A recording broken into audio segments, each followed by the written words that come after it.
ಮಾಟ ಇಲ್ಲದ ಆಟ ಜೀವನ ಆಟ, ಹೌದು ಹೌದು. ಅದು ಎಳೆದ ಆಟ ಅಂತ. ಹ್ಮ್ ಜೀವನಕ್ಕೆ ಒಂದು ಸೂತ್ರ ಬೇಕು. ಅದ್ರ ಯಾವಾಗಲೂ ಅವ್ರ ನೈತಿಕತೆನ, ಅವ್ರ ಪರಿಮಿತಿನ ಬಿಟ್ಟು ಕೊಡ್ಲಿಲ್ಲ ಸರ್ ಅದು. ನಾವು ಹ್ಮ್ ಬಹಳ ಬಹಳ ಬಹಳ ನೋಡ್ತೀವಿ ಬಹಳ ಸೈತುಗಳನ್ನ, ಅವ್ರಿಗೆ ಎಲ್ಲೂ ಇರೋದೇ ಇಲ್ಲ ಅವರು. ಆ ಹ್ಮ್ ಫ್ರೇಮ್ನಾಗೆ ಇರೋದಿಲ್ಲ ಅವ್ರು, ಬಿಚ್ಚಿ ಹೇಳ್ಬೇಕಾಗಿಲ್ಲ. ಕರೆಕ್ಟ್. ಅಂತ ವ್ಯಕ್ತಿತ್ವ ಸರ್. ಆ ವ್ಯಕ್ತಿತ್ವನ ಅದು ನಾವು ಓದ್ತಾ ಹೋದ್ರೆ ಖಂಡಿತವಾಗಿ ನಮಗೆ ಬಹಳ ಆತ್ಮೀಯತೆನೂ ಬರುತ್ತೆ. ನಮಗೆ ಮತ್ತೆ ಅವ್ರ ಬಗ್ಗೆ ಏನು ಓದ್ಬೇಕು, ತಿಳ್ಕೊಬೇಕು ಅಂತ ಆಗುತ್ತೆ. ಈಗ ನಾನು ಬಂದು ಹೇಳಿದ್ನಲ್ಲ, ನನ್ಗ ಅಜ್ಜನೇನೋ ಅನ್ನೋ ತರ ಆಗ್ಬಿಟ್ಟಿದ್ದಾರೆ ಕಾರ್ಯಕ್ರಮ ಹೌದು, ಮಾಡಿ ಅವ್ರ ಬಗ್ಗೆ ಖಂಡಿತ ತಿಳ್ಕೊಂಡಂತ. ಖಂಡಿತ. ಆ ನೀವು ಕಾರ್ಯಕ್ರಮ ಮಾಡಿದ ಮೇಲೆ ನನಗಂತೂ ಆ ಬಹಳ ಬಹಳ ಜನ ಪರಿಚಯ ಜಾಸ್ತಿ ಆದ್ರಲ್ಲ, ಗೌರವ ಹೆಚ್ಚಾಯ್ತು ಸರ್. ನನಗೂ ತಿಳುವಳಿಕೆ ಬಂತು. ಕರೆಕ್ಟ್. ನಿಮ್ಮಿಂದ, ನಿನ್ನ ಕೊಟ್ಟ ಪ್ರೋತ್ಸಾಹ, ನೀವು ಇದನ್ನ ಮಾಡಿದ್ರಿಂದ ನನಗೂ ಬಹಳ ಪ್ರೋತ್ಸಾಹ ಆಯ್ತು. ನಾನು ಅದು ಕಲಿಯಕ್ಕಾಗ್ತದೆ. ನನಗೂ ಯಾವಾಗಲೂ ಏನಾದ್ರು ಯೋಚನೆ ಮಾಡ್ತಾ ಇದ್ರೆ ನನ್ನ ಸಮಯ ಕಳೆಯೋಕೆ ಅಂತ ಅಲ್ಲ, ಅದರಿಂದ ಜ್ಞಾನ ಉದ್ದೇ ಆಗ್ತದೆ ಸರ್, ಅವ್ರು ಇದು ಮಾಡಿದ್ರಿಂದ. ಅದು ಅಷ್ಟು ಸರ್. ಹ್ಮ್. ಈಗ ನೀ ಹಿಂಗ ನೋಡಬೇಡ ನನ್ನ ಅನ್ನೋ ಹಾಡು, ಆ ಹೌದು ಸಂದರ್ಭನ ಹೇಳ್ರಿ. ಸರ್. ಅದು ಅವ್ರ ಮಗು ಸತ್ತೋಗ್ಬಿಟ್ಟಿರುತ್ತೆ ಸರ್. ಹ್ಮ್ ಆ ಸಣ್ಣ ಮಗು, ಅವ್ರು ಅಲ್ಲಿಂದ ಬರ್ತಾರೋದ್ರಿಂದ ಅವ್ರ ಹೆಂಡತಿ ಅವ್ರನ್ನ ನೋಡ್ತಾರಲ್ಲ, ದುರ್ಗುಟ್ಟಿ ನೋಡ್ತಾರಲ್ಲ, ಅವಾಗ ಹೇಳ ಹಾಡೋದು. ಅದೇನೋ ನಾಟಕದಲ್ಲಿ ಯಾವ್ದೋ ಬೇರೆ ಅರ್ಥದಲ್ಲಿ ಬಳಸ್ಕೊತಾರೆ, ನೀ ಹಿಂಗೆ ನೋಡುವ ನನ್ನ ಅಂತ ಹೇಳಿ. ಆ ರೀತಿ ಆ ದುಃಖದಲ್ಲಿ ಹೇಳಿದ ಹಾಡು ನೋಡಿ, ದುಃಖದಲ್ಲಿನೂ ಸಹಿತ ಆ ರೀತಿ ಹಾಡುವಂತ ಇದ್ರ ತಾಕತ್ ಅವ್ರಿಗೆ. ಅಂದ್ರೆ ಪ್ರತಿ ಕ್ಷಣ ಜೀವಿಸಿದ್ರು ಬದುಕಿನಲ್ಲಿ ಹೌದು, ಅನ್ನೋದು ಗೊತ್ತಾಗತ್ತೆ. ಖಂಡಿತ ಸರ್. ಅದು ಪ್ರತಿ ಕ್ಷಣ. ಬದುಕಿದ್ದಷ್ಟೇ ಅಲ್ಲ, ಅದನ್ನ ಹ್ಮ್. ಅನುಭವನ ಅಕ್ಷರಗಳಿಗೆ ಹಿಡಿದಿಡೋದಿದೆಯಲ್ಲ, ಅದು ಶಬ್ದಗಾರುಡಿಗ. ಅದಕ್ಕೆ ಅಂದ್ರೆ ಹ್ಮ್. ಯಾರಿಗೂ ಕೊಡಲ್ಲ ಅದು. ಅದು ಅದಕ್ಕೆ ಹೇಳ್ತೇವೆ ಯಾವಾಗ್ಲೂ, that's the power of word.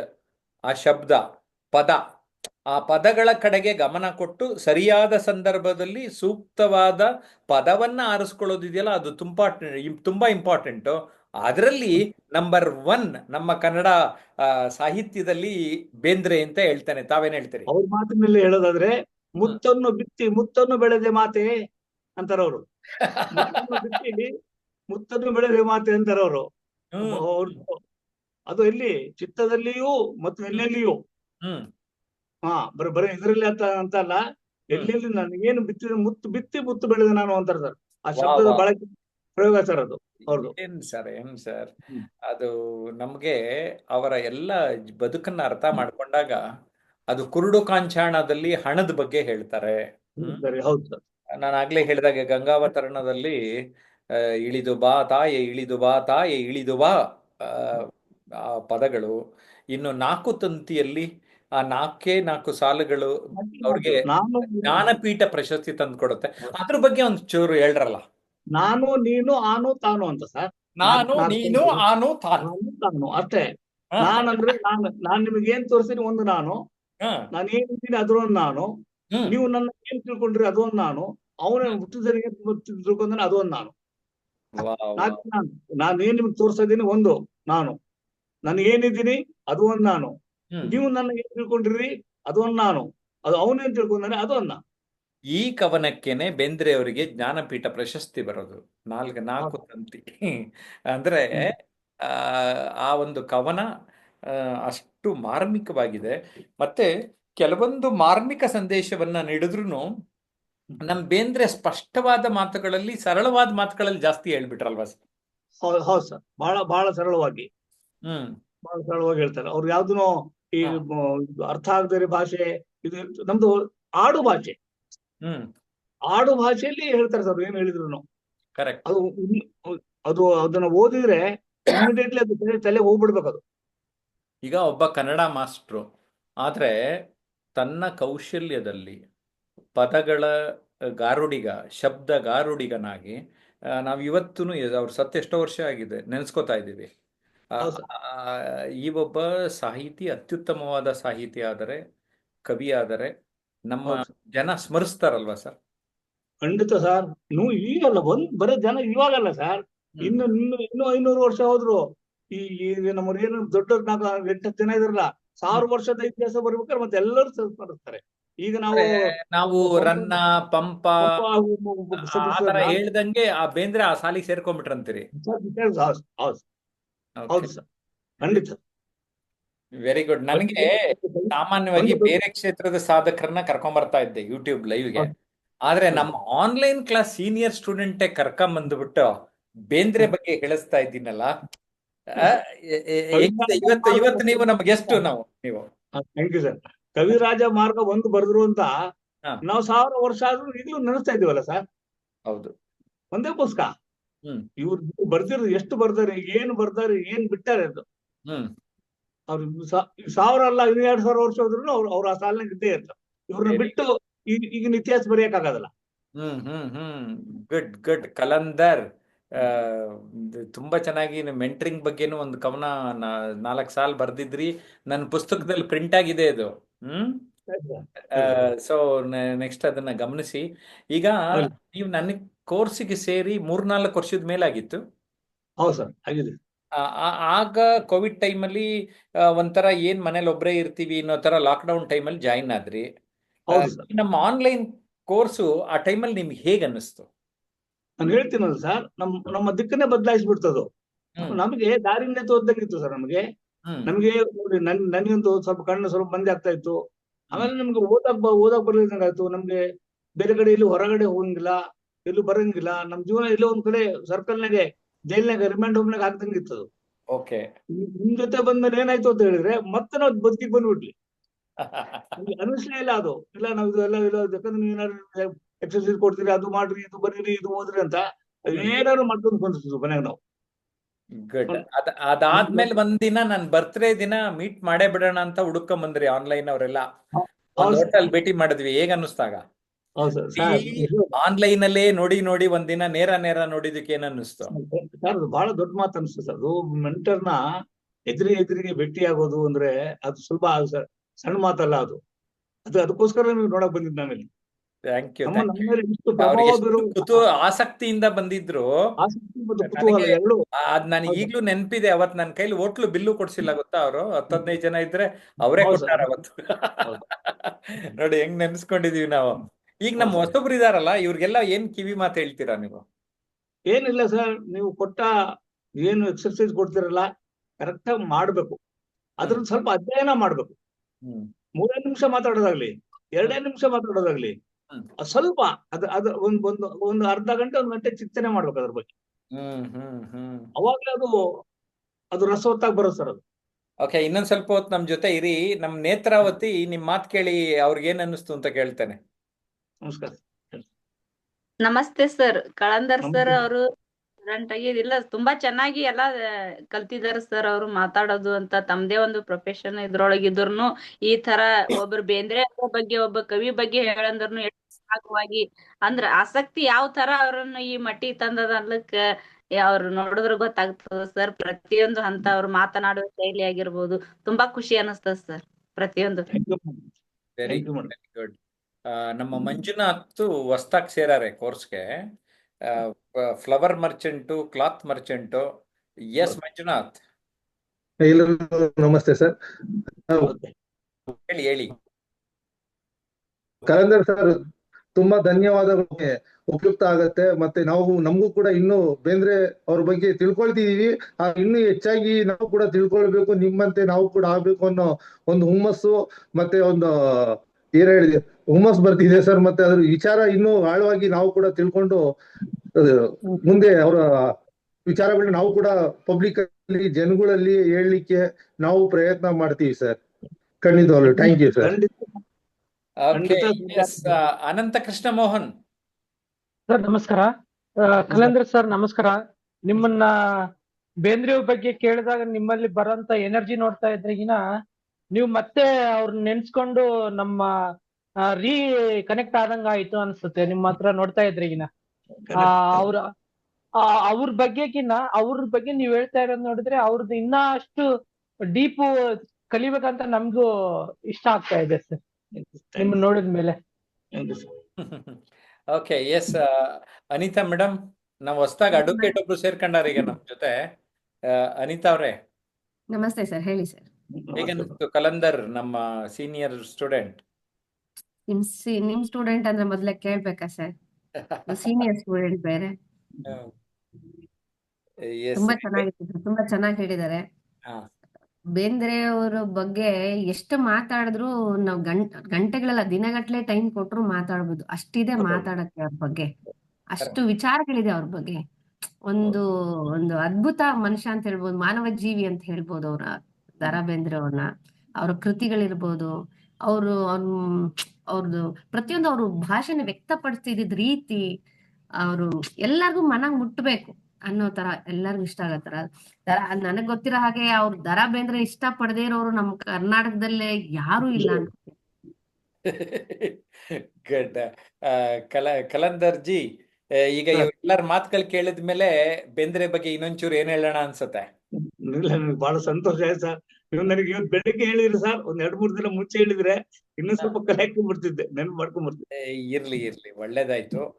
But ಒಟ್ಟಾರೆ ನೀವು ಬೇಂದ್ರೆ ಬಗ್ಗೆ, ಕನ್ನಡ ರಾಜ್ಯೋತ್ಸವದ ಬಗ್ಗೆ, ಸ್ವಾತಂತ್ರ್ಯೋತ್ಸವದ ಬಗ್ಗೆ ಸುದೀರ್ಘ ವಿಪನ್ಯಾಸಗಳನ್ನ ನೀಡಿದ್ದೀರಿ.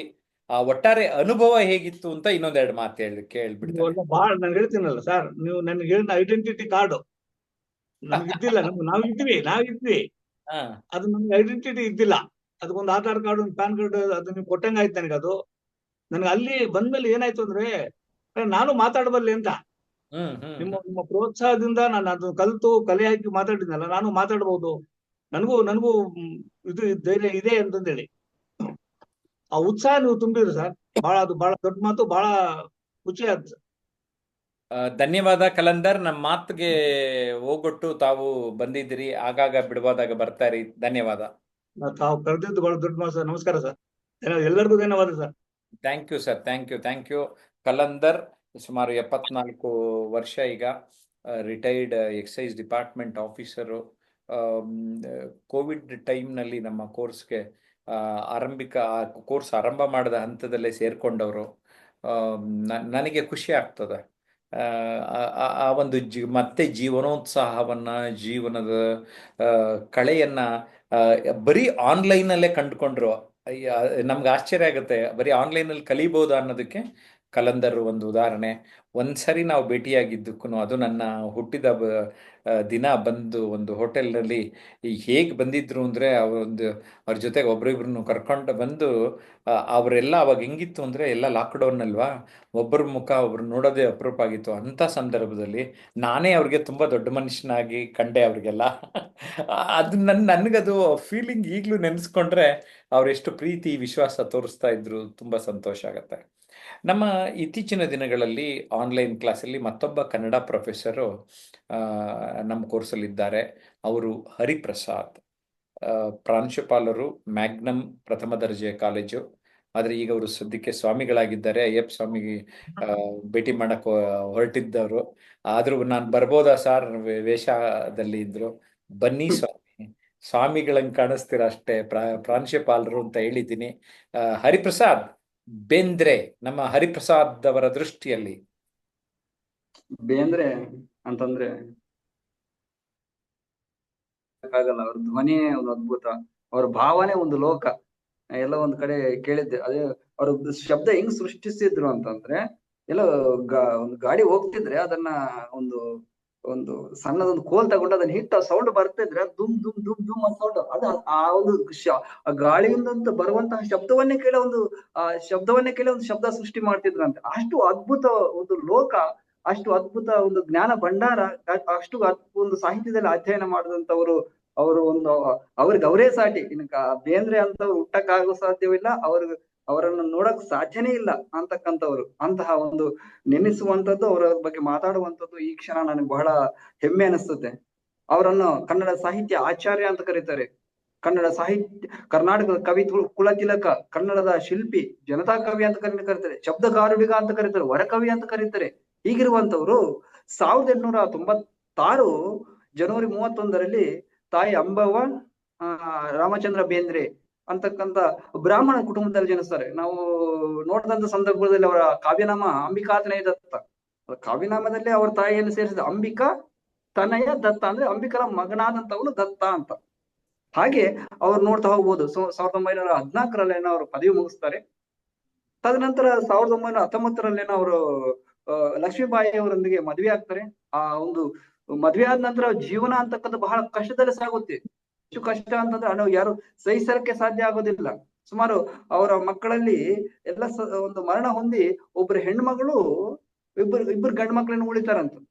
ಹಾಗೆ ಅಷ್ಟು ಕಷ್ಟ ಜೀವನವನ್ನು ಅನುಭವಿಸ್ತಾರೆ. ಅವ್ರ ಕಷ್ಟವನ್ನೇ ಒಂದು ಹಾಡಾಗಿ ಬರೀತಾರೆ. ಒಂದ್ ಕಡೆ ಅವ್ರ ಮಗ ಸತ್ತಂತ ಸಂದರ್ಭದಲ್ಲಿ ಅವರು ಮಗನ ತಗೊಂಡು ಹೋಗ್ಬೇಕಾದ್ರೆ ಸ್ಮಶಾನಕ್ಕೆ ಆಗ ಒಂದು ಹಾಡು ಬರೀತಾರೆ.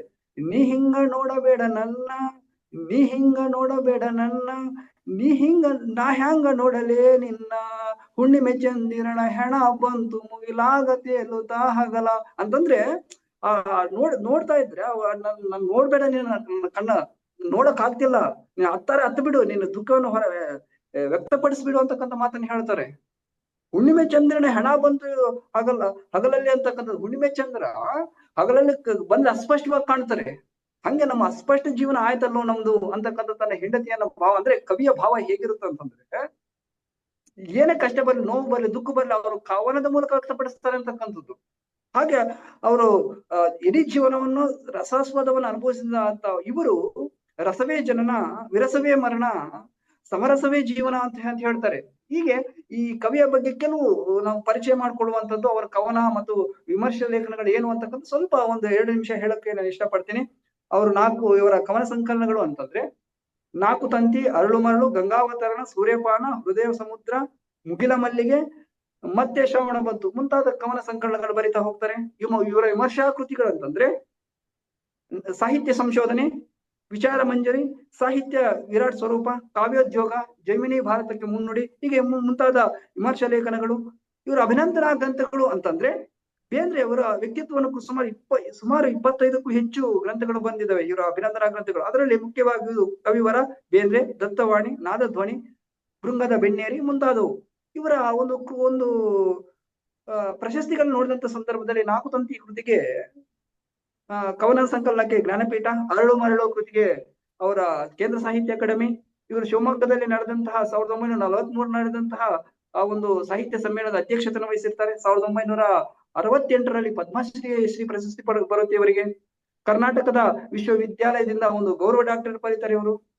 ಆಧ್ಯಾತ್ಮಿಕ ಹೀಗೆ ಅನೇಕ ರೀತಿಯ ಪ್ರಶಸ್ತಿಗಳು ದೊರೆತಿವೆ. ಇವರು ಆಧ್ಯಾತ್ಮಿಕ ಲೋಕಕ್ಕೆ ಕಾಲಿಟ್ರು ಅಂತಕ್ಕಂಥದ್ದು ಹೇಳ್ಬೋದು. ಅವರು ಅರವಿಂದರು ಮತ್ತು ಅವಧೂತ ನಿತ್ಯಾನಂದರು ಕೇಳಿರ್ಬೇಕು, ಅವರು ಇವರ ಗುರುಗಳಾಗಿದ್ರು ಅಂತಕ್ಕಂಥದ್ದು. ಹಾಗೆ ಇಡೀ ಜೀವನವನ್ನು ಎಷ್ಟೇ ಕಷ್ಟ ಬಂದ್ರು ಅವರು ಸಹಿಸಿಕೊಂಡು ನಮಗೆ ಆ ಒಂದು ಸವಿಯನ್ನು ಉಣಿಸಿದ್ರು. ಅವರೇ ಹೇಳಿದ ಹಾಗೆ, ನನ್ನ ಪಾಡು ನನಗಿರಲಿ, ಅದರ ಹಾಡನ್ನಷ್ಟೇ ನೀಡುವೆನು ರಸಿಕ ನಿನಗೆ, ಕಲ್ಲು ಸಕ್ಕರೆಯಂತ ನಿನ್ನೆದೆಯ ಕರಗಿದರೆ ಆ ಸವಿಯ ಅಣಿಸು ನನಗೆ ಏನೇ ಕಷ್ಟ ಇರ್ಲಿ ಅದೆಲ್ಲವನ್ನು ನನಗೆ ತೆಗೆದಿಟ್ಕೊಂಡು ರಸ ಕೊಡ್ತೀನಿ, ಅದನ್ನ ಆ ಒಂದು ಸಂತೋಷ ಪಟ್ರೆ ಅದೇ ಸಾಕಪ್ಪ ನನಗೆ ಎನ್ನುವ ರೀತಿಯಲ್ಲಿ ಹೇಳ್ತಾರೆ. ಹೀಗೆ ಅವರ ಸಾಹಿತ್ಯವೇ ಒಂದು ಅದ್ಭುತ. ಹೀಗೆ ಒಂದು ರೀತಿಯಲ್ಲಿ ವಿಮರ್ಶಕರನ್ನ, ಓದುಗರನ್ನ, ಒಂದು ಸಹೃದಯರನ್ನು ಉದ್ದೇಶಿಸಿ ಅವರೊಂದು ಮಾತು ಹೇಳ್ತಾರೆ. ಏನಂತಂದ್ರೆ, ನನ್ನ ಸಾಹಿತ್ಯ ಹೇಗಿತ್ತು ಅಂತಂದ್ರೆ, ನನ್ನ ಲೇಖನ ಕೆಲವರಿಗೆ ಸವಿಯೂಟವಲ್ಲ, ಅದರಲ್ಲಿ ಉಪ್ಪು ಖಾರವಿದೆ, ಅಷ್ಟೇ ಕಹಿ ಒಗರು ಇದೆ. ಕೆಲವರಿಗೆ ನನ್ನ ಬರವಣಿಗೆ ರೀತಿ ಸಪ್ಪಗೆ ಅನಿಸಿತು, ಅದು ಅವರವರ ನಾಲಿಗೆ ಭಾಗ್ಯ ಅಂತಂದ್ರೆ ಯಾರು ಹೆಂಗ್ ತಗೊಂತಾರೆ ಅನ್ನೋ ಉದ್ದೇಶದ ಮೇಲೆ ಕವಿ ಬರೀತಾರೆ ಅಂತ ನಾನು ಬರೀತೀನಪ್ಪ, ನೀವು ಯಾರು ತಗೊಂತೀರ ಕವನವನ್ನ, ಅದು ಯಾವ ರೀತಿ ಸ್ವೀಕರಿಸಿರ ಅಂತಕ್ಕಂಥದ್ದನ್ನ ಕವಿಗಳಿಗೆ ಸವಾಲು ಹಾಕಿ ಕವಲಿಗೆ ಹೇಗೆ ಅರ್ಥ ಮಾಡ್ಕೋಬೇಕು ಅನ್ನೋ ಉದ್ದೇಶದ ಮೇಲೆ ಈ ವಾಕ್ಯವನ್ನು ಬರೀತಾ ಹೋಗ್ತಾರೆ. ಹಾಗೆ ಒಂದು ಕಡೆ ಇನ್ನ ಒಂದು ಕವನ ಹೇಗೆ ಹುಟ್ಟುತ್ತೆ ಅನ್ನುವ ಉದ್ದೇಶದಾಗ ಒಂದು ಮಾತು ಹೇಳ್ತಾರೆ. ಹೆಂಗಂತಂದ್ರೆ, ಕವಿ ಜೀವನ ಬೇಸರ ಹರಿಸಾಕ, ಹಾಡ ನುಡಿಸಾಕ ಹೆಚ್ಚಿಗಾನ ಬೇಕಾ, ಒಂದು ಹೂತ ಹುಣಸೆ ಮರ ಸಾಕ ಅಂತಂದ್ರೆ ಆ ಕವಿ ಒಂದು ಭಾವ ಹುಟ್ಟಬೇಕು. ಕವಿ ಕವನ ರಚನೆ ಮಾಡ್ಬೇಕಾದ್ರೆ ದೊಡ್ಡ ನೀವೇ ಪರಿಸರಕ್ಕೆ ಹೋಗ್ಬೇಕಾದಿಲ್ಲ, ಆ ಮರ ಆಗತಾನೆ ಚಿಗುರ್ತಾ ಇರುವಂತ ಹೂ ಬಿಡ್ತಾ ಇರುವಂತ ಹುಣಸೆ ಮರ ನೋಡಿದ್ರೆ ಸಾಕು ಕವನ ಹುಟ್ಟುತ್ತೆ ಅಂತಕ್ಕಂಥ ಮಾತನ್ನ ಹೇಳ್ತಾರೆ. ಹೆಂಗ ಒಂದು ಬೇಂದ್ರೆಯನ್ನು ವರ್ಣನೆ ಮಾಡೋದು ದೊಡ್ಡದು. ಒಂದು ಯಾವ ರೀತಿಯಲ್ಲಿ ಹೇಳ್ಬೇಕು, ಒಂದು ರೀತಿಯಲ್ಲಿ ಒಂದು ಹೆಣ್ಮಗಳನ್ನ ಹೇಳ್ತಾ, ಇನ್ನು ಯಾಕ ಬರ್ಲಿಲ್ವಲ್ಲ ಹುಬ್ಬಳ್ಳಿಯವ ವಾರದಾಗ ಮಾರೋ ಸರತಿ ಬಂದು ಹೋಗವ ಅನ್ನುವ ರೀತಿಯಲ್ಲಿ ಹೇಳ್ತಾ ಹೋಗ್ತಾರೆ. ಅಂದ್ರೆ ಆ ಒಂದು ಭಾವ ಯಾವ ರೀತಿಯಲ್ಲಿ ಹೇಳ್ಬೋದು ಅಂದ್ರೆ, ಯಾವುದೋ ಹೆಣ್ಣು ಮಗಳು ಹುಬ್ಬಳ್ಳಿಗೆ ಬಂದಂತ ಸಂದರ್ಭದಲ್ಲಿ ವಾರದಕ್ಕೊಂದ್ಸತಿ ಬಂದು ಹೋಗ್ತಾ ಇರ್ತಾರೆ. ಆ ಹೆಣ್ಣು ಮಗಳನ್ನು ಉದ್ದೇಶಿಸಿ ಆ ಒಂದು ಹೇಳಿರುವಂತದ್ದು ಒಂದು ಹಾಡು. ಹೀಗೆ ಇನ್ನೊಂದು ರೀತಿಯಲ್ಲಿ ನೋಡಿದಂತ ಸಂದರ್ಭ, ಆಧ್ಯಾತ್ಮಿಕತೆ ಒಂದು ಪುರಾಣದ ಬಗ್ಗೆ ನೋಡಿದಂತ ಸಂದರ್ಭದಲ್ಲಿ, ಇಳಿದು ಬಾ ತಾಯಿ ಇಳಿದು ಬಾ, ಹರಿಯ ಅಡಿಯಿಂದ ಹರನ ಜಡೆಯಿಂದ ಋಷಿಯ ತೊಡೆಯಿಂದ ಇಳಿದು ಬಾ ತಾಯಿ ಇಳಿದು ಬಾ ಅಂತಂದ್ರೆ ಹರಿ ಒಂದು ಇದು ಕಥೆ ಹೆಂಗಿದೆ ಅಂತಂದ್ರೆ, ಆ ಭಗೀರಥ ತನ್ನ ಸುಮಾರು 60 ಜನ ಮಕ್ಕಳು ಸತ್ತೋಗಿರ್ತಾರೆ. ಅವ್ರನ್ನ ಬದುಕಿಸ್ಬೇಕಂದ್ರೆ ಆಕಾಶಗಂಗೆ ಭೂಮಿಗೆ ಇಳಿಬೇಕು.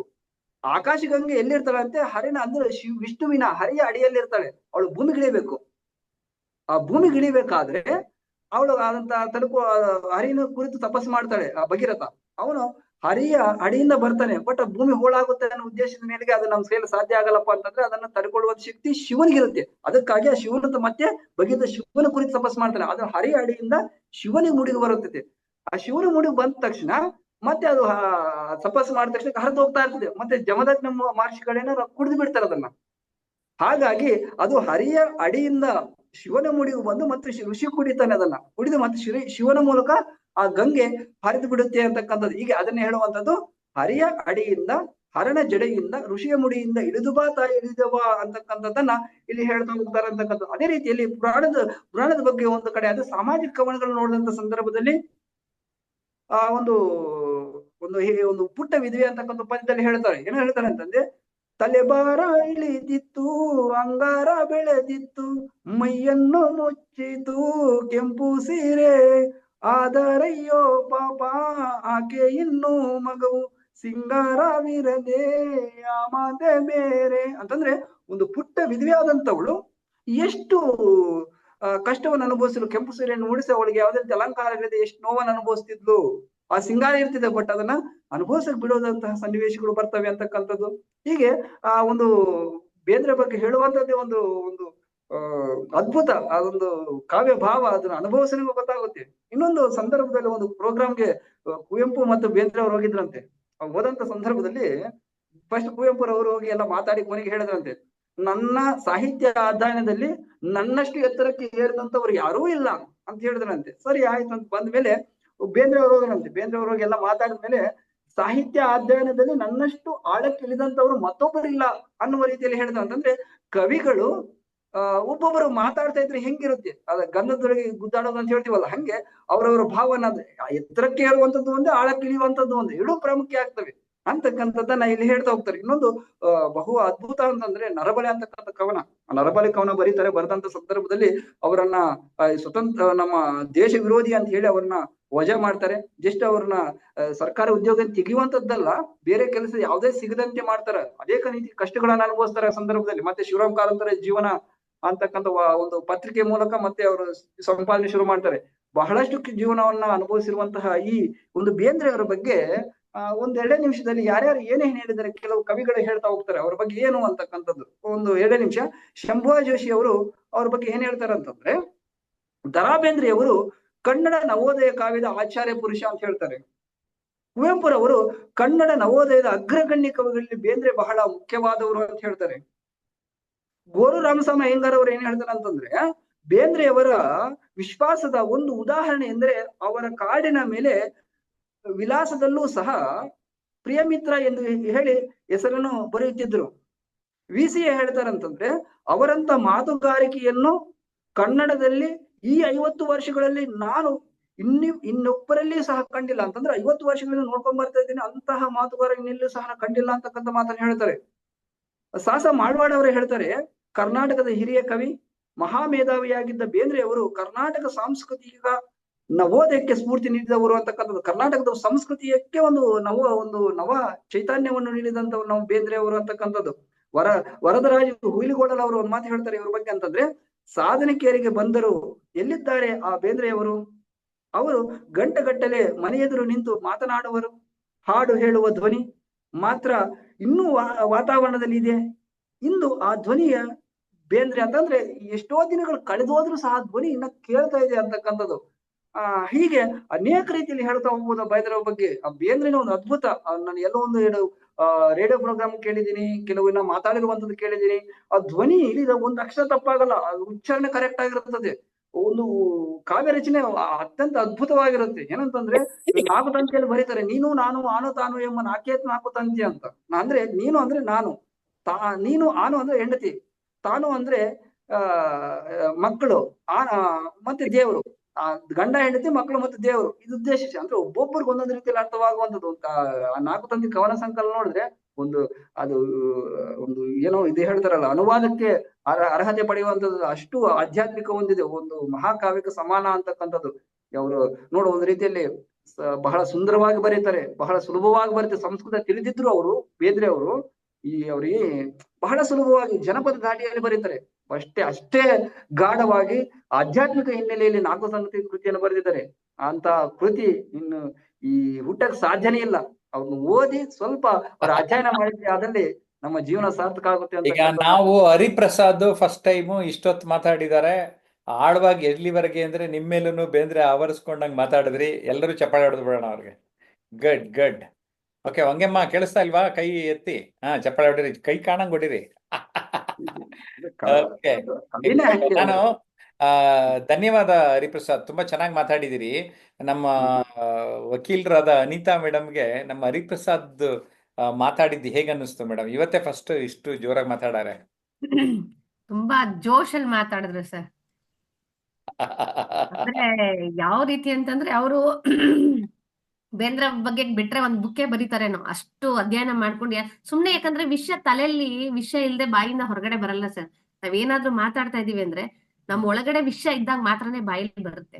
ಸೊ ಅದ್ರ ಬಗ್ಗೆ ಅವ್ರು ಅಷ್ಟು ಆಳವಾಗಿ, ಅವ್ರು ಹೇಳ್ದಂಗೆ ಬೇಂದ್ರೆ ಅವರು ಆಳವಾಗಿ ಇದ್ ಮಾಡ್ದಂಗೆ ಇವ್ರು ಬೇಂದ್ರ ಅವ್ರ ಬಗ್ಗೆ ತುಂಬಾ ಆಳವಾಗಿ ಅಧ್ಯಯನ ಮಾಡಿ ಇವತ್ತು ಮಾತಾಡಿದ್ದಾರೆ. ತುಂಬಾ ಚೆನ್ನಾಗಿ ಮಾತಾಡಿದ್ದಾರೆ. ನಾನು ಹಾರೈಸ್ತೇನೆ, ನೀವೊಂದು ಪುಟ್ಟ ಕವಿಯಾಗಿ ಆರಂಭಿಸಿದಿರಿ. ಸ್ಕ್ರಿಪ್ಟ್ ಇದಕ್ಕೆ ಕೃತಿಗೆ ಮುನ್ನುಡಿ ಬರ್ಕೊಟ್ಟಿದ್ದೀನಿ ಇವತ್ತಷ್ಟೇ.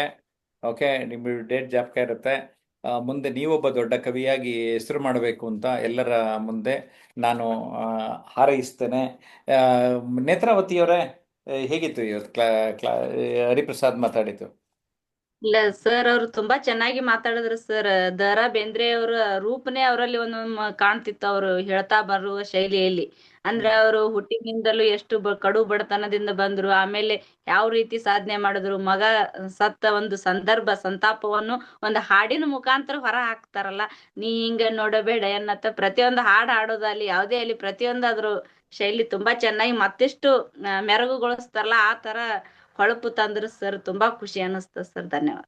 ಓಕೆ, ವೀಕ್ಷಕರೇ, ಈ ಫೆಬ್ರವರಿ ತಿಂಗಳಾಗೆ ನಾವು ಸಾಮಾನ್ಯವಾಗಿ ಆನ್ಲೈನೇ ಜಾಸ್ತಿ ಮಾಡೋದು, ಆದರೆ ಫೆಬ್ರವರಿ ತಿಂಗಳಲ್ಲಿ 3 ಆಫ್ಲೈನ್ ಪ್ರೋಗ್ರಾಮ್ಸ್ ಇರುತ್ತೆ. ಅದನ್ನು ಮೊದಲನೇದು ಫೆಬ್ರವರಿ 2ನೇ ತಾರೀಕು ಸಂವಹನ ಕೌಶಲ್ಯದ ಬಗ್ಗೆ ಟ್ರಾನ್ಸ್ಫಾರ್ಮೇಷನ್ ಅನ್ಲಿಮಿಟೆಡ್ ಕಚೇರಿ ಬೆಂಗಳೂರಿನ ತಲಗಟ್ಟಪುರದ ನಮ್ಮ ಕಚೇರಿಯಲ್ಲಿ ನಡೆಯುತ್ತೆ. ಬೆಳಿಗ್ಗೆ 10 ಗಂಟೆಯಿಂದ ಸಂಜೆ 6 ಗಂಟೆವರೆಗೂ ಇರುತ್ತದೆ. ಈ ಎಲ್ಲ ಕೋರ್ಸ್ ಬಗ್ಗೆ ನೀವು ಕಾಂಟ್ಯಾಕ್ಟ್ ಮಾಡಬೇಕಂದ್ರೆ 9341259267. ಓಕೆ, ನಮ್ದು ನೆಕ್ಸ್ಟ್ ಟ್ಯೂಸ್ಡೇ ನಮ್ಮ ಮಾಸ್ಟರ್ ಕ್ಲಾಸ್ ಅಂತ ಇರುತ್ತೆ, 2 hours ವೆಬಿನಾರ್. ಇದಕ್ಕೆ 98 rupees ಚಾರ್ಜ್ ಮಾಡ್ತೇವೆ. ನಮ್ಮ ಕಚೇರಿಗೆ ಕಾಂಟ್ಯಾಕ್ಟ್ ಮಾಡಿದ್ರೆ ಡೀಟೇಲ್ಸ್ ಕೊಡ್ತಾರೆ. ನಮ್ಮ ಏನು ಆನ್ಲೈನ್ ಕೋರ್ಸ್ ಮಾಡ್ತೀವಿ ಅದ್ರ ಬಗ್ಗೆ ಹೆಚ್ಚು ಮಾಹಿತಿ ಇರುತ್ತೆ. ಅದು ಮುಂದಿನ ಗುರುವಾರ ಇರುತ್ತದೆ, ಸಂಜೆ 6:45 9 ಗಂಟೆವರೆಗೂ ಇರ್ತದೆ. ಅದು ಆನ್ಲೈನು. ಇವತ್ತಷ್ಟೇ ಇನ್ನೊಂದು ಕಾರ್ಯಕ್ರಮ ಫೈನಲೈಸ್ ಆಯಿತು. ನಾನು ಕಳೆದ ವಾರ ಗ್ರೀನ್ ಪಾತ್ ಅಂತ ಒಂದು ಆರ್ಗ್ಯಾನಿಕ್ ರೆಸ್ಟೋರೆಂಟ್ ಇದೆ, ಅದು ಮಂತ್ರಿ ಸ್ಕ್ವೇರ್ ಅಂತೀವಲ್ಲ ಮಲ್ಲೇಶ್ವರಮಲ್ಲಿ, ಅದರ ಎದುರುಗಡೆ ಇರೋ ಬಿಲ್ಡಿಂಗ್ನಲ್ಲಿ ಅವ್ರದ್ದೇ ಒಂದು ಟ್ರೈನಿಂಗ್ ಹಾಲು ಇದೆ. ಅಲ್ಲಿ ಬಂದ ಜನಕ್ಕೆ ಸುಮ್ಮನೆ ಇವ್ರು ಕೇಳಿದ್ರು, ಇವ್ರದ್ದೇನಾದ್ರು ಸರ್ದು ವರ್ಕ್ಶಾಪ್ ಮಾಡಿದ್ರೆ ಎಷ್ಟು ಜನ ಬರ್ತೀರಿ ಅಂದರೆ ಒಂದು 15 ಜನ ಕೈ ಎತ್ಬಿಟ್ರು. ಅದಕ್ಕೆ ಅವರು ಈ ಫೆಬ್ರವರಿ 15ನೇ ತಾರೀಕು ಅಲ್ಲಿ ಜೀವನೋತ್ಸಾಹ ಹೆಸರಲ್ಲಿ ವರ್ಕ್ಶಾಪ್ ಮಾಡ್ತಾರೆ. ನಿಮಗೆಲ್ಲ ಗೊತ್ತಿದೆ, ನಾನು ಜೀವನೋತ್ಸಾಹ ಎನ್ನುವ ಪುಸ್ತಕವನ್ನ ಡಿಸೆಂಬರ್ 28 ಇದು ಸಪ್ನಾ ಬಕೋಸ್ 68 ಕೃತಿಗಳಲ್ಲಿ ಇದು ಒಂದು ಕೃತಿ. ನಾನು ಒಂದು 20 ವರ್ಷದಲ್ಲಿ ಒಂದು 200 ಪ್ರೋಗ್ರಾಮ್ ವರ್ಕ್ಶಾಪ್ ಆರ್ಗನೈಸ್ ಮಾಡಿದ್ದೇನೆ. ಸೊ ಇದು ರಿಫೈನ್ಡ್ ಅಂಡ್ ನಾನು 25-30 ವರ್ಷದ ಅನುಭವ ಸೇರಿಸಿ ಒಂದು ಸ್ವಲ್ಪ ಡಿಫ್ರೆಂಟಾಗಿ ಕೊಡೋಣ ಅಂತ. ಅದು ಪಬ್ಲಿಕ್ ಪ್ರೋಗ್ರಾಮು, ಅದು ಇಮೇಜ್ ಇಷ್ಟರೊಳಗಡೆ ಬರ್ತದೆ. ನೀವು ಯೂಟ್ಯೂಬ್ ಸಬ್ಸ್ಕ್ರೈಬ್ ಆಗಿದ್ರೆ ನಿಮ್ಮ ಕಮ್ಯುನಿಟಿಗೆ ಆ ಇಮೇಜ್ ಪೋಸ್ಟ್ ಮಾಡ್ತಾನೆ. ಗ್ರೀನ್ ಪಾತ್ ಅವ್ರಿಗೆ ಅಮೌಂಟ್ ಪೇ ಮಾಡಬೇಕಾಗತ್ತೆ. ದೇ ಹ್ಯಾವ್ ಡಿಸೈಡೆಡ್ ಬೆಳಗಿಂದ ಸಂಜೆವರೆಗೂ ಮಧ್ಯಾಹ್ನದ ಒಳ್ಳೆ ಫುಲ್ ಅನ್ಲಿಮಿಟೆಡ್ ಊಟ, ಕಾಫಿ, ಟೀ ಎಲ್ಲನೂ ಕೊಟ್ಟು 2,000 ರೂಪಾಯಿ, 2,000 ಓನ್ಲಿ, ಬೆಳಗಿಂದ ಸಂಜೆವರೆಗೂ ಗ್ರೀನ್ ಪಾತ್ ಸಂಸ್ಥೆ ಆರ್ಗನೈಸ್ ಮಾಡಿದೆ. ಯಾರಾದರೂ ಆಸಕ್ತಿ ಇದ್ದರೆ ಫಾಲೋ ಮಾಡಿ. ಆ ಗ್ರೀನ್ ಪಾತ್ ಅವ್ರ ನಂಬರ್ನ ಇಮೇಜ್ನಲ್ಲಿ ಇಷ್ಟರಲ್ಲೇ ಪ್ಲ್ಯಾನ್ ಮಾಡಿ ನಾವು ಕೊಡ್ತೇವೆ, ನೀವು ಕನೆಕ್ಟ್ ಆಗ್ಬೋದು. ಇನ್ನು ವರ್ಷದಲ್ಲಿ 1 ಸಾರಿ ಅಥವಾ 2 ಸಾರಿ ನಾವು ಮಾಡುವಂತಹ public speaking 3 days residential camp the school of ancient wisdom ದೇವನಹಳ್ಳಿಯಲ್ಲಿ ನಡೆಯುತ್ತೆ. ಅದು ಫೆಬ್ರವರಿ 28, ಮಾರ್ಚ್ 1 ಮತ್ತು 2 3 ದಿನಗಳ ಕಾರ್ಯಕ್ರಮ. ನಿಮಗೆಲ್ಲ ಆನ್ಲೈನಲ್ಲಂತೂ ಗೊತ್ತಿದೆ ನಿಮಗೆ. ನಾವು ಸಿಲ್ವರ್, ಗೋಲ್ಡ್ ಮತ್ತು ಡೈಮಂಡ್ ಅಂತ 3 ವಿಭಾಗ ಮಾಡ್ತೇವೆ. ಸೊ ಸ್ನೇಹಿತರೆ, ನಮ್ಮ ಕಚೇರಿಯ ದೂರವಾಣಿ ಸಂಖ್ಯೆಗೆ ಕಾಂಟ್ಯಾಕ್ಟ್ ಮಾಡಿದ್ರೆ ಎಲ್ಲ ಮಾಹಿತಿ ಲಭ್ಯ ಆಗ್ತದೆ. ಇಲ್ಲೆಲ್ಲ ಭಾಗವಹಿಸಿರೋರು ಫಾರ್ ಎಕ್ಸಾಂಪಲ್ 1-to-1 ಮೆಂಟ್ರಿಂಗ್ ಮಾಡ್ತಾರೆ. ನಾನು ಇವತ್ತಷ್ಟೇ ಮಂಜುನಾಥ್ ಅನ್ನೋರು ಭೇಟಿಯಾಗಿದ್ದರು. Is a flower and cloth merchant, diamond ಕಮ್ಯುನಿಟಿನಲ್ಲಿ ಇದ್ದಾರೆ. ಸರ್, 1-2 ಮಾತು 1-to-1 ಅಟೆಂಡ್ ಮಾಡೋದ್ರಿಂದ ಏನು ಲಾಭ ಆಗುತ್ತದೆ? ಎಲ್ಲರಿಗೂ ನಮಸ್ಕಾರ. ಮಂಜುನಾಥ್ ಅಂತ. ನಾವು ಫ್ಲವರ್ ಮರ್ಚೆಂಟ್, ಹಾಗೆ ಜಯನಗರಲ್ಲಿ ಬಟ್ಟೆ ಕೂಡ ವ್ಯಾಪಾರ ಮಾಡ್ತೇನೆ. ನಾನು ಬಹಳನೇ ಸರ್ನ ಭೇಟಿ ಆಗೋಕ್ ಮುಂಚೆ ಈ ಇದನ್ನೆಲ್ಲ ಬಹಳನೇ ಸರ್ಚ್ ಮಾಡ್ತಿದ್ದೆ, ಯಾರಾದ್ರೂ ಈ ತರ ಸಿಗ್ತಾರ 1-to-1. ಮತ್ತೆ ನಾವು ಕೂಡ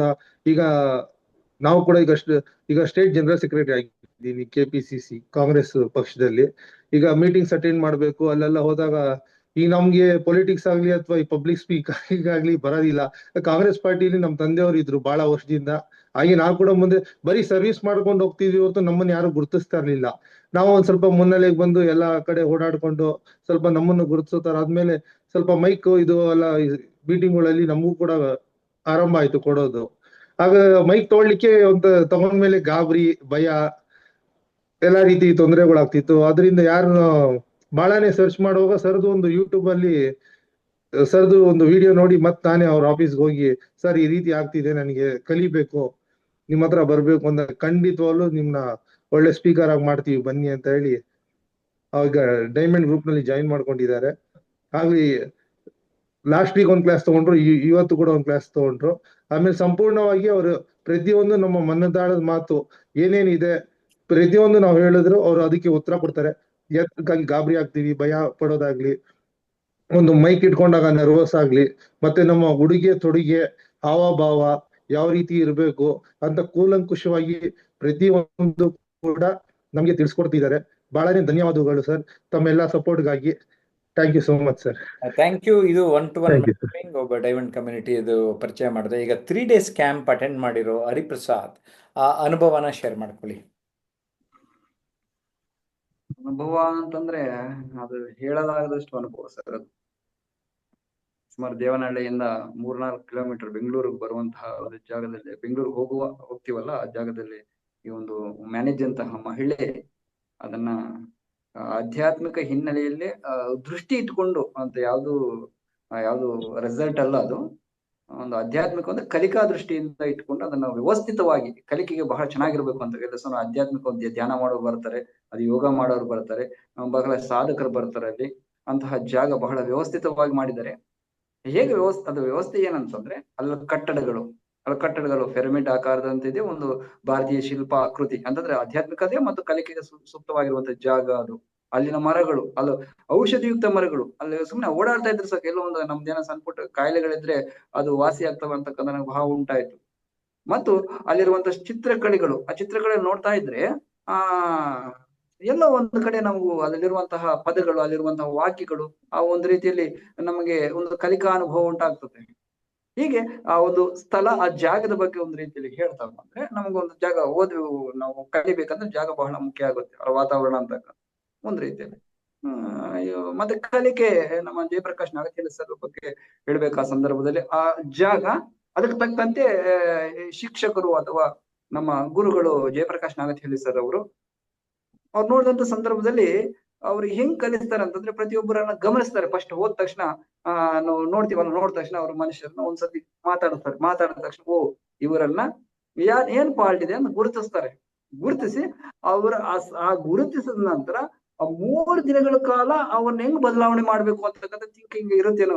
ಅದ್ರ ಮೂಲಕ ಅವ್ರ ಒಬ್ಬೊಬ್ಬರನ್ನ ಎಬ್ಬಿಸಿ ಕರೆಸಿ ಅವ್ರನ್ನ ಈ ರೀತಿ ಹೇಳ್ತಿದ್ರು. ಇದು ಅಂದ್ರೆ ಇವ್ರು ನನ್ನನ್ನು ಕರೀತಾರೆ ಅಂತಂದ್ರೆ ನನ್ನನ್ನು ಮಾತಾಡ್ಸಂಗ್ ನನ್ನನ್ನು ಮಾತಾಡ್ಸಲ್ಲ, ಇನ್ನೊಬ್ರು ಮಾತಾಡ್ಸಲ್ಲ, ಅವ್ರದ್ದು ಒಂದೊಂದು ರೀತಿಯಲ್ಲಿ ಮಾಡ್ತಾರೆ, ಇವ್ರನ್ನ ಅಂತಲ್ಲ. ಅಲ್ಲಿ ಡಿಫ್ರೆಂಟ್ ಒಪಿನಿಯನ್ ಏನಂತೆ, ಡಿಫ್ರೆಂಟ್ ರೀತಿಯಲ್ಲಿ ಯಾಕೆ ಮಾತಾಡಿಸ್ತಾರೆ ಅಂತಂದ್ರೆ ಅವರಲ್ಲಿ ಏನು ತೊಂದರೆ ಇದೆ, ಅದು ಯಾವ ರೀತಿಯಲ್ಲಿ ನಿವಾರಣೆ ಮಾಡ್ಬೇಕು, ಯಾವ ರೀತಿಯಲ್ಲಿ ತಿದ್ದಬೇಕು ಅಂತಕ್ಕಂಥ ಅವ್ರಿಗೆ ವಿಷಯ ಗೊತ್ತಾಗಿರುತ್ತೆ ಅಂತಕ್ಕಂಥದ್ದು ಒಂದ್ ರೀತಿಯಲ್ಲ. ಹಾಗಾದ್ರೆ ಅವರು ಹೆಂಗೆ ತಿಂತಾರೆ ಅಂತಕ್ಕಂಥದ್ದು. ಇನ್ನೊಂದು ನಾವು ಯಾಕೆ ಕಲಿತೀವಿ ಅಂತಂದ್ರೆ ಅವರ ಆ ಭಾಷಣಗಳು ಮಾತಾಡುವಂತ ರೀತಿ ಆಗಿರ್ಬೋದು, ಅವರು ಹೇಳ್ಕೊಡುವಂತ ರೀತಿ ಆಗಿರ್ಬೋದು, ಆ ಧ್ವನಿ ಏರಿಳಿತ ಹೆಂಗ್ ಮಾಡ್ತೀವಿ ಅಂತ ಅವರೇ ಹೇಳ್ಕೊಡುವಂತದ್ದು ಆಗಿರ್ಬೋದು, ಅದು ಮುಖಚರ್ಯೆ ಹೆಂಗಿರ್ಬೇಕು, ಆ ಮುಖ ಭಾವ ಹೇಗಿರ್ಬೇಕು, ಆ ಧ್ವನಿ ಹೇಗ್ ಮಾತಾಡ್ಬೇಕು, ಧ್ವನಿ ಪದಗಳ ಬಳಕೆ ಹೇಗಿರ್ಬೇಕು, ಆ ಧ್ವನಿ ಪದಗಳ ಮಧ್ಯೆ ಒಂದು ಗ್ಯಾಪ್ ಹೆಂಗಿರ್ಬೇಕು, ಹೀಗೆ ಹಲವಾರು ರೀತಿಯಲ್ಲಿ ಬಹುಮುಖ ರೀತಿಯಲ್ಲಿ ಇದು ಮಾಡ್ತಾ ಹೋಗ್ತಾರೆ ಅಂತಕ್ಕಂಥ. ಅದ್ ಜೊತೆಗೆ ಬೇರೆ ಬೇರೆ ಇವ್ರನ್ನ ಹಿರಿಯ ವ್ಯಕ್ತಿಗಳನ್ನ, ಅಲ್ಲಿರುವಂತ ಇವರ ಸೀನಿಯರ್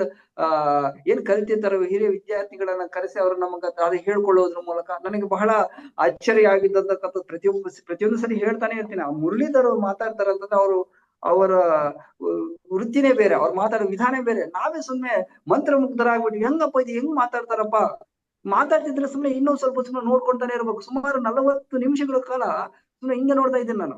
ಅಂದ್ರೆ ಹೆಂಗ್ ಮಾತಾಡ್ತಾರೆ ಅಂತಕ್ಕಂಥದ್ದು, ಹೆಂಗ್ ಬದಲಾವಣೆ ಆದ್ರು ಅಂತಕ್ಕಂಥದ್ದು, ಆ ಕಲಿಕೆ ಆದ್ರೂ ಅವರಲ್ಲಿ ಇತ್ತು. ಒಂದು ಇಲ್ಲಿ ಮುರಳೀಧರ್ ಸರ್ ಹೆಂಗ್ ಕಲಿತರು ಅಂತಂದ್ರೆ ಅವ್ರು ಒಳಗಡೆ ಇತ್ತು ಕಲಿಬೇಕು ಅಂತಕ್ಕಂಥದ್ದು. ಮತ್ತು ಕಲಿಯೋದು ಅಂತ ಇದ್ರೆ ಸಾಲದು, ವಿದ್ಯಾರ್ಥಿ ಅಷ್ಟು ಕರೆಕ್ಟ್ ಆಗಿದ್ರೆ ಸಾಕು, ಕಲಿಸುವಂತ ಶಿಕ್ಷಕರು ಬಹಳ ಮುಖ್ಯ ಆಗ್ತಾರೆ. ಅವ್ರ ಫೋಟೋ ತೋರಿಸ್ಬಿಡ್ತಾನೆ ಹರಿಪ್ರಸಾದ್ ನೋಡಿ. ಇವಾಗ ಬೆಂಗಳೂರು ಸಿಟಿ ಟ್ರಾಫಿಕ್ ವಾರ್ಡನ್ಗೆ ಚೀಫ್ ಆಗಿದ್ದಾರೆ CV ಮುರಳೀಧರ್. ನನ್ನ first 5 days offline workshop anchoring ವರ್ಕ್ಶಾಪಿಗೆ ಬಂದಿದ್ರು. ಅದಾದ್ಮೇಲೆ ಆನ್ಲೈನ್ ಸೇರ್ಕೊಂಡ್ರು. ಇವತ್ತು ಬೆಂಗಳೂರು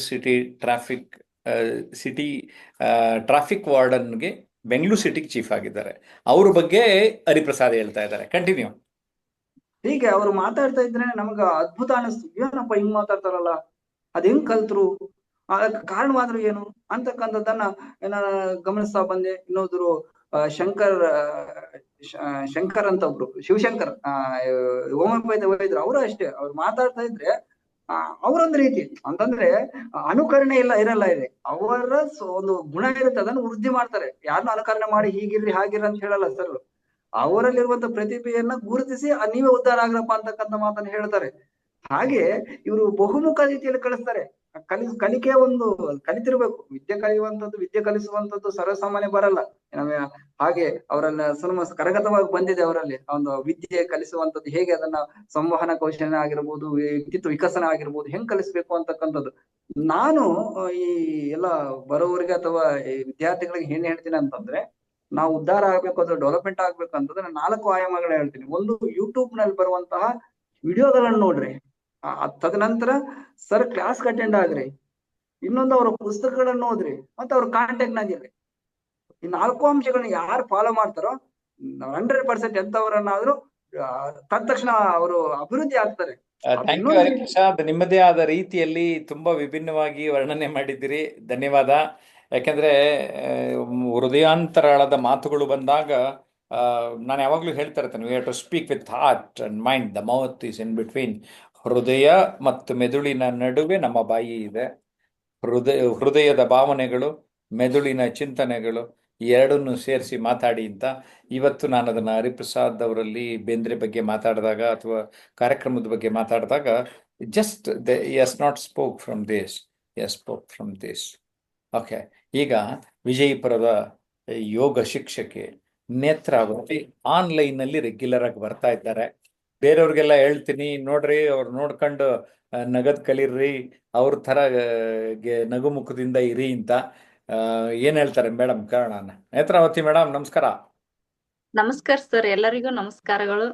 ಈಗ ಆನ್ಲೈನ್ ಕ್ಲಾಸ್ದಿಂದ ನಮ್ಗೆ ಸಾಕಷ್ಟು ಉಪಯೋಗ ಅನಿಸ್ತಾ ಇದೆ ಸರ್. ಯಾವ ತರ ಅಂದ್ರೆ ನಾವು ಮೊದಲು ಯಾವ ತರ ಇದ್ದೇವೆ ಅಂದ್ರೆ ಭಯ ಪಡ್ತಿದ್ದೇವೆ ಒಂದು ಜನರ ಜೊತೆ. ಅಂದ್ರೆ ಯಾವುದೇ ಅಲ್ಲಿ ಜನರ ಗುಂಪು ನೋಡಿದ್ರೆ ಭಯ ಅನಿಸ್ತಿತ್ತು. ಯಾವ ತರ ನಮ್ದು ವ್ಯಕ್ತಪಡಿಸ್ಬೇಕು ನಮ್ಮ ಮಾತುಗಳನ್ನು ಅನ್ನೋದು ಗೊತ್ತಾಗ್ತಿರ್ಲಿಲ್ಲ. ಭಯದಿಂದ ನಮ್ಮ ಮಾತುಗಳು ಮರೆತು ಹೋಗ್ತಿದ್ವು ಸರ್. ಕೆಲವೊಂದು ಸಂದರ್ಭದ ನಾವು ನಮ್ಮ ಎಲ್ಲೇ ಹೋದ್ರುನು ಗ್ರೂಪ್ ನಲ್ಲಿ ಹೋದಾಕ ನಾವ್ ಏನ್ ಮಾತಾಡ್ಬೇಕು ಅನ್ನೋದು ನೆನಪು ಹಾರ್ ಬಿಡ್ತಿತ್ತು. ಆಮೇಲೆ ಹೌದಲ್ಲ ಈ ತರ ಮಾತಾಡ್ಬಹುದಿತ್ತಲ್ಲ ಅಂತೇಳಿ ಮತ್ತ ಗ್ರೂಪ್ ನಾಗ ಇದ್ರ ಅವ್ರ ಜೊತೆ ಇರ್ಬಹುದಲ್ಲ, ಕಮ್ಯುನಿಕೇಶನ್ ಚೆನ್ನಾಗಿರ್ತಿತ್ತಲ್ಲ ಅಂತೇಳಿ ಆಮೇಲೆ ಹಳಾಳಿ ಮಾಡ್ಕೋತಿದ್ದೀವಿ ಸರ್. ಮಿಂಚಿ ಹೋದ ಕಾಲಕ್ಕೆ ಚಿಂತಿಸಿ ಫಲವಿಲ್ಲ ಅಂತಾರಲ್ಲ, ಆ ತರ ಹಳಾಳಿ ಆಗ್ತಿತ್ತು ಹೊಳ್ಳಿ. ಅದನ್ನ ನಾವು ಅಂತಿದ್ದೇವೆ, ಈ ತರ ನೆನಪಿಟ್ಟುಕೊಂಡು ಜನರ ಗುಂಪಿದ್ದಾಕ ನಮ್ದೊಂದು ಯೋಗ ಟೀಚರ್ ಅಂದ ಬಳಕ ಒಂದು ಸರ್ ನಮ್ದು ಆ ಗ್ರೂಪಿನಲ್ಲಿ ಯಾವ ತರ ನಾವು ವಿಚಾರಧಾರೆಗಳನ್ನು ಯಾವ ತರ ಹೇಳ್ಕೊಂತ ಆಸನಗಳು ಮಾಡ್ಬೇಕಾಗುದು ಅಂತ ಸಂದರ್ಭ ಇರ್ತದೆ ಸರ್. ಅದನ್ನ ಹೆಂಗ ಹೇಳ್ಬೇಕು, ಹೆಂಗ್ ತಿಳಿಸ್ಬೇಕು ಅನ್ನೋದು ತುಂಬಾ ಭಯದಿಂದ ಇರ್ತಿದ್ದೇವ್ ನಾವು. ಇವಾಗ ಏನೇ ಭಯ ಇಲ್ಲ ಸರ್. ನಾವು ನಿರಾತಂಕವಾಗಿ ಅತ್ತಾರಲ್ಲ, ಯಾವುದೇ ಭಯ ಇಲ್ಲದೆ ನಾವು ನಮ್ಮದೇ ಆದಂತ ವೃತ್ತಿಯನ್ನು ಹೇಳ್ತಾ ಇದ್ದೀವಿ ಸರ್. ತುಂಬಾ ಖುಷಿ ಅನಿಸ್ತದ. ಮತ್ತೆ ಒಂದು ಪಬ್ಲಿಕ್ ಇಲ್ಲೇ ನಮ್ಮಲ್ಲಿ ಧ್ವಜಾರೋಹಣ ಸಂದರ್ಭದಲ್ಲಿ ಯಾರಾದರೂ ಮಹಿಳೆಯರು ಒಂದೆರಡು ಮಾತಾಡಬಹುದಾ ಅಂತ ಕೇಳಿದ್ರು ಅಧ್ಯಕ್ಷರು. ಕೇಳದಕ್ರ ಇಲ್ಲ ನಾನು ಧೈರ್ಯವಾಗಿ ಮೊದಲ ಹೋಗಿ ನಿಂತರೆ ಬಿಡ್ಬೇಕು, ಆಮೇಲೆ ಏನಾದ್ರು ಮಾತಾಡೋದ್ರ ವೆರಿ ಗುಡ್, ವೆರಿ ಗುಡ್. ಶುಭಾಶಯಗಳು, ಕಂಗ್ರ್ಯಾಚುಲೇಷನ್ಸ್. ಧೈರ್ಯವಾಗಿ ಹೋಗಿ ಒಂದೆರಡು ಮಾತಾಡಿದ್ರು ಸರ್. ತುಂಬಾ ಖುಷಿ ಅನಿಸ್ತು. ಅವರು ಅಲ್ಲಿ ಜನ ಅವರು ಖುಷಿ ಪಟ್ರು. ಉಳಿತು ಅದ್ರ ಜೊತೆ ನನಗೆ ಇನ್ನೊಂದು ಡಬಲ್ ಏನಂತಾರಲ್ಲ ಆಫರ್ ಆತರ ನಂಗೆ ನನ್ ಮನಸ್ಸಿಗೆ ನನಗೆ ಮತ್ತಿಟ್ಟು ಖುಷಿ ಸರ್. ಅವತ್ತಿನ ದಿವ್ಸ ತುಂಬಾ ಖುಷಿ ಇತ್ತು ಸರ್. ಯಾರೇ ಅಲ್ಲಿ ಒಂದೆರಡು ಮಾತು ತುಂಬಾ ಚೆನ್ನಾಗಿ ಇಂತ ಮಹಿಳೆ ಆಗಿ ಇಷ್ಟು ಚಂದ ಮಾತಾಡದಾಳಲ್ಲ ಅಂತೇಳಿ ಇದು ವೆರಿ ಗುಡ್. ಇವತ್ತು ಥ್ಯಾಂಕ್ ಯು ನೇತ್ರಾವತಿ ಮೇಡಮ್. ನಿಮ್ಗೆಲ್ಲ ಒಂದು ಸರ್ಪ್ರೈಸು. ನಾನು ಚಿಕ್ಕ ಹುಡುಗಿಯಿಂದ ಗಮನಿಸಿದ ಒಬ್ಬಾಕೆ ಬೇಂದ್ರೆಯವರ ಹಾಡನ್ನ ಹಾಡುತ್ತಾ ನೃತ್ಯ ಭಾವವನ್ನ ವ್ಯಕ್ತಪಡಿಸ್ತಾ ಇರುವಂತಹ ವಿಡಿಯೋನ ತುಂಬಾ ಹಿಂದೆ ಕಳಿಸಿದ್ರು. ಅದನ್ನ ಈಗ ನೆನಪಿಸ್ಕೊಂಡು ನಿಮ್ಮೆಲ್ಲರ ಜೊತೆ ಇವತ್ತು ಪ್ಲೇ ಮಾಡಬೇಕು ಅಂತ ಬಯಸಿದ್ದೇನೆ. ಓಕೆ, ಸೊ ಎಲ್ಲರೂ ಕೂಡ ನೋಡುವಂತೆ ಆಗ್ಲಿ. ನೋಡಿ. ಇನ್ನು ಯಾಕ ಬರ್ಲಿಲ್ಲವ್ವ ಹುಬ್ಬಳ್ಳಿಯವ, ಇನ್ನು ಯಾಕ ಬರ್ಲಿಲ್ಲವ್ವ ಹುಬ್ಬಳ್ಳಿಯವ, ವಾರದಾಗ 3 ಸರ್ತಿ ಬಂದ ಹೋದವ, ವಾರದಾಗ 3 ಸರ್ತಿ ಬಂದ ಹೋದವ, ಭಾರಿ ಜರದ ವಾರಿ ರುಮಾಲ್ ಸುತ್ತಿಕೊಂಡವ, ಭಾರಿ ಜರದ ವಾರಿ ರುಮಾಲ್ ಸುತ್ತಿಕೊಂಡವ, ತುಂಬ ಮೀಸಿ ತೀಡಿಕೊತ ಹುಬ್ಬ ಹರಸವ, ತುಂಬ ಮೀಸಿ ತೀಡಿಕೊತ ಹುಬ್ಬ ಹರಸವ, ಮಾತು ಮಾತಿಗೆ ನಕ್ಕು ನಗಿಸಿ ಆಡಿಸ್ಯಾಡವ, ಮಾತು ಮಾತಿಗೆ ನಕ್ಕು ನಗಿಸಿ ಆಡಿಸ್ಯಾಡವ, ಏನೋ ಅಂದರೆ ಏನೋ ಕಟ್ಟಿ ಹಾಡ ಹಾಡವ, ಏನೋ ಅಂದರೆ ಏನೋ ಕಟ್ಟಿ ಹಾಡ ಹಾಡವ, ಇನ್ನು ಯಾಕ ಬರ್ಲಿಲ್ಲವ್ವ ಹುಬ್ಬಳ್ಳಿಯವ, ವಾರದಾಗ 3 ಸರ್ತಿ ಬಂದ ಹೋದವ, ಇರು ಅಂದರ ಬರ್ತೇನಂತ ಎದ್ದು ಹೊರಡವ, ಇರು ಅಂದರ ಬರ್ತೇನಂತ ಎದ್ದು ಹೊರಡವ, ಮಾರಿ ತೆಳಗ ಹಾಕಿತೆಂದರೆ ಇದ್ದು ಬೇಡವ, ಮಾರಿ ತೆಳಗ ಹಾಕಿತೆಂದರೆ ಇದ್ದು ಬೇಡವ, ಹಿಡಿ ಹಿಡಿಲೆ ರೊಕ್ಕ ತೆಗೆದು ಹಿಡಿ ಹಿಡಿ ಅನ್ನವ, ಹಿಡಿ ಹಿಡಿಲೆ ರೊಕ್ಕ ತೆಗೆದು ಹಿಡಿ ಹಿಡಿ ಅನ್ನವ, ಹರಿ ಅಂತ ಕೈ ಮಾಡಿದರ ಹಿಡಿದು ಬಿಡವ, ಹರಿ ಅಂತ ಕೈ ಮಾಡಿದರ ಹಿಡಿದು ಬಿಡವ, ಇನ್ನು ಯಾಕ ಬರ್ಲಿಲ್ಲವ್ವ ಹುಬ್ಬಳ್ಳಿಯವ, ವಾರದಾಗ 3 ಸರ್ತಿ ಬಂದ ಹೋದವ, ಚಹದ ಜೋಡಿ ಚೂಡಾದಂಗ ನೀ ನನ್ನ ಗಂಡವ, ಚಹದ ಜೋಡಿ ಚೂಡಾದಂಗ ನೀ ನನ್ನ ಗಂಡವ, ನೀ ಚೂಡಾಮಣಿ ಅಂತ ರಮೇಶ ಬಂದವ, ಚೌಡಿ ಅಲ್ಲ ನೀ ಚೂಡಾಮಣಿ ಅಂತ ರಮೇಶ ಬಂದವ, ಬೆರಳಿ ಬೊಂಗುರ ಮೂಗಿನ್ಯಾಗ ಮುಬ್ಬಟ್ಟಿಟ್ಟವ, ಬೆರಳಿ ಬೊಂಗುರ ಮೂಗಿನ್ಯಾಗ ಮುಬ್ಬಟ್ಟಿಟ್ಟವ, ಕಣ್ಣಿನ್ಯಾಗಿನ ಗೊಂಬಿ ಹಂಗ ಎದ್ಯಾಗ ನಟ್ಟವ, ಕಣ್ಣಿನ್ಯಾಗಿನ ಗೊಂಬಿ ಹಂಗ ಎದ್ಯಾಗ ನಟ್ಟವ, ಇನ್ನು ಯಾಕ ಬರ್ಲಿಲ್ಲವ್ವ ಹುಬ್ಬಳ್ಳಿಯವ, ವಾರದಾಗ 3 ಸರ್ತಿ ಬಂದ ಹೋದವ, ಹುಟ್ಟಾಯವ ನಗಿ ಕ್ಯಾದಗಿ ಮುಡಿಸಿಕೊಂಡವ, ಹುಟ್ಟಾಯವ ನಗಿ ಕ್ಯಾದಗಿ ಮುಡಿಸಿಕೊಂಡವ, ಕಂಡ ಹೆಣ್ಣಿಲ ಪ್ರೀತಿ ಬೆಳ್ಳ ಮಡಿಚಿಕೊಂಡವ, ಕಂಡ ಹೆಣ್ಣಿಲ ಪ್ರೀತಿ ಬೆಳ್ಳ ಮಡಿಚಿಕೊಂಡವ, ಜನ್ಮ ಜನ್ಮಕ ಗೆಳೆಯಾಗಿ ಬರ್ತೇನಂದವ, ಜನ್ಮ ಜನ್ಮಕ ಗೆಳೆಯಾಗಿ ಬರ್ತೇನಂದವ, ಎದಿ ಮ್ಯಾಗಿನ ಗೆಣತಿನ ಮಾಡಿ ಇಟ್ಟುಕೊಂಡವ, ಎದಿ ಮ್ಯಾಗಿನ ಗೆಣತಿನ ಮಾಡಿ ಇಟ್ಟುಕೊಂಡವ, ಇನ್ನು ಯಾಕ ಬರ್ಲಿಲ್ಲವ್ವ ಹುಬ್ಬಳ್ಳಿಯವ, ವಾರದಾಗ 3 ಸರ್ತಿ ಬಂದ ಹೋದವ, ಎಲ್ಲಿ ಮಲ್ಲಿ ಪಾರಿ ತಾರಿ ನೋಡಿರೆ ನವ್ವ, ಎಲ್ಲಿ ಮಲ್ಲಿ ಪಾರಿ ತಾರಿ ನೋಡಿರೆ ನವ್ವ, ನಿಂಗಿ ಸಂಗಿ ಸಾವಂತಿರಿ ಎಲ್ಯಾನ ನಂದವ, ನಿಂಗಿ ಸಂಗಿ ಸಾವಂತಿರಿ ಎಲ್ಯಾನ ನಂದವ, ಸುಟ್ಟರ ಹುಡುಗ ಸುಟ್ಟಕೊಂಡ ಹೋದ ಅಂತ ನನ್ನ ಜೀವ.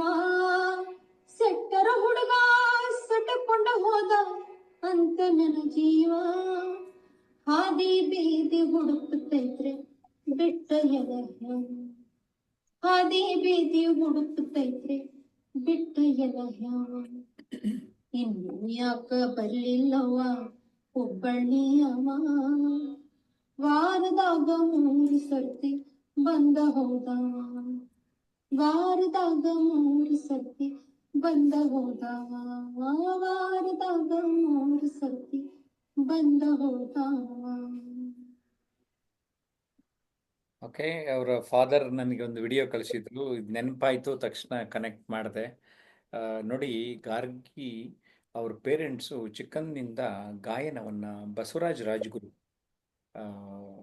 ಫೇಮಸ್ ಹಿಂದೂಸ್ತಾನಿ ಸಿಂಗರ್, ಅವ್ರ ಇವ್ರ ಅಣ್ಣ ಅಮೇರಿಕನಲ್ಲಿ ಇರ್ತಾರೆ, ನಚಿಕೇತ್ ಶರ್ಮಾ ಅಂತ, ನಮ್ಮ ಆಡಿಯೋನಲ್ಲೂ ಎಲ್ಲ ಪಾರ್ಟಿಸಿಪೇಟ್ ಮಾಡಿದ್ದಾರೆ. ಸೊ ಗಾರ್ಗಿ ಒಬ್ಬ ಗಾಯಕಿ, ನೃತ್ಯಗಾರ್ತಿ. ಫಿಲಮ್ ಆಕ್ಟರ್ ಶ್ರೀಧರ್ ದಂಪತಿಗಳ ಬಳಿ ಈಕೆ ನೃತ್ಯವನ್ನು ಕಲ್ತಿದ್ರು. ಜೊತೆಗೆ ನಾನು ಆಕೆ ರಂಗಪ್ರವೇಶ ಮಾಡಿದಾಗ ಆ ಕಾರ್ಯಕ್ರಮಕ್ಕೆ ನಿರೂಪಣೆ ನಾನು ಮಾಡಿದ್ದೆ.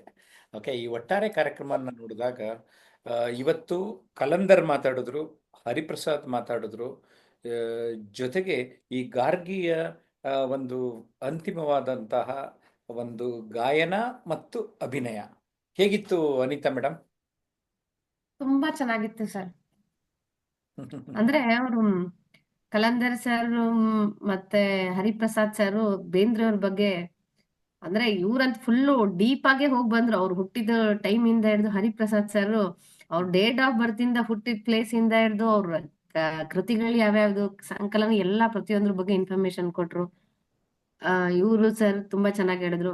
ಮೇಡಮ್ ಹಾಡು ಅಷ್ಟೇ ಸರ್, ತುಂಬಾ ಚೆನ್ನಾಗಿ ಹಾಡಿದ್ರು. ಹಾಡೋದ್ರಿಂದ ಅವ್ರ ಮುಖ ಭಾವನೆ ಅವ್ರು ಹಾಡ್ತಾ ಇರ್ಬೇಕಾದ್ರೆ ಅವ್ರ ಎಕ್ಸ್ಪ್ರೆಷನ್ಸ್ ಅಂತೂ ತುಂಬಾ ಅದ್ಭುತವಾಗಿತ್ತು ಸರ್. ಸೊ ನಾವು ಅದಕ್ಕೆ ಬಾಡಿ ಲ್ಯಾಂಗ್ವೇಜ್, ಶಾರೀರಿಕ ಭಾಷೆಗೆ ಉದಾಹರಣೆ ಕೊಡೋದಕ್ಕೆ ಹೇಗೆ ಈಕೆ ನೃತ್ಯ ಕಲ್ತಿರೋದ್ರಿಂದ ಸುಲಭ ಆಯ್ತದು. ಸೊ ಲಲಿತ ಕಲೆಗಳು ಕೂಡ ನಮಗೆ ಸಹಾಯ ಆಗತ್ತೆ ಅನ್ನೋದನ್ನ ಹೇಳ್ತೇನೆ. Thank you Anita madam.